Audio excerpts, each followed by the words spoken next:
अयोध्या की मिल्कीपुर सीट पर होने वाले उपचुनाव के लिए भाजपा ने भी मंगलवार को प्रत्याशी का ऐलान कर दिया। भाजपा ने यहां से चंद्रभान पासवान को मैदान में उतारा है। वहीं समाजवादी पार्टी पहले ही अयोध्या के सांसद अवधेश प्रसाद के बेटे अजीत प्रसाद को यहां से प्रत्याशी घोषित कर चुकी है। बीजेपी और सपा दोनों के लिए मिल्कीपुर सीट अब प्रतिष्ठा का सवाल बन चुकी है। अवधेश प्रसाद की तरह चंद्रभान पासवान भी पासी समाज से आते हैं। बता दें कि यहां पर 17 जनवरी तक नामांकन होगा, 18 को नामांकन पत्रों की जांच होगी और 20 जनवरी तक नाम वापसी के लिए तारीख रहेगी। 5 फरवरी को वोटिंग और 8 फरवरी को नतीजे आने हैं। इसके अलावा आपको बता दें कि पूर्व विधायक बाबा गोरखनाथ एक बार फिर मिल्कीपुर सीट से टिकट के लिए जोर लगा रहे थे, लेकिन बीजेपी ने चंद्रभान पासवान पर विश्वास जताया। मिल्कीपुर सीट पर सपा और बीजेपी के बीच सीधी टक्कर है। समाजवादी पार्टी ने इस सीट पर अयोध्या से अपने सांसद अवधेश प्रसाद के बेटे अजीत प्रसाद को अपना उम्मीदवार बनाया है।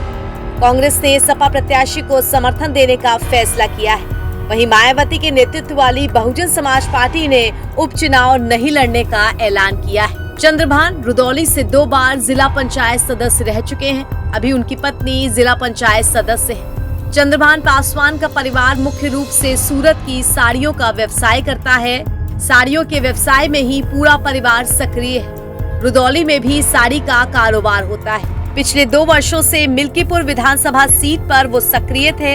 इससे पहले 2022 के चुनाव में भाजपा ने गोरखनाथ को यहां से मैदान में उतारा था। इस बार भी बाबा गोरखनाथ समेत आधा दर्जन नेता प्रत्याशी बनने की दौड़ में शामिल थे, लेकिन बाजी चंद्रभान पासवान के हाथ लग गई। लोकसभा चुनाव अयोध्या सीट सपा के हाथों हारने के बाद बीजेपी के लिए मिल्कीपुर सीट ज्यादा महत्वपूर्ण हो चुकी है।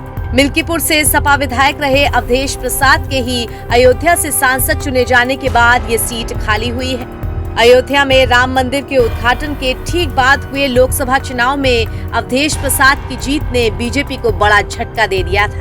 यही कारण है कि सपा ने अवधेश प्रसाद को पीडीए का आइकन पेश करने की पूरी कोशिश की। लोकसभा में भी अवधेश प्रसाद को अखिलेश यादव अपने साथ सबसे आगे कतार में बैठाते रहे। अयोध्या में चौतरफा विकास के बाद भी लोकसभा सीट हारने से बीजेपी के लिए सीट काफी अहम हो चुकी है, या यूं कहें कि नाक का सवाल बन चुकी है।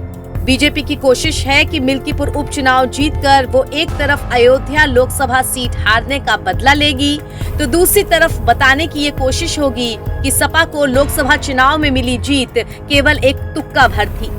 ये सीट बीजेपी के लिए कितनी अहम है, इसे इसी बात से समझा जा सकता है कि खुद सीएम योगी आदित्यनाथ यहाँ प्रचार और बाकी सब बातों की बागडोर अपने हाथों में ले चुके हैं। लगातार वो यहाँ पर दौरे कर रहे हैं। हालांकि बीजेपी के लिए यहाँ जीत हासिल करना इतना आसान भी नहीं है। इस सीट पर बीजेपी लगातार हारती ही रही है।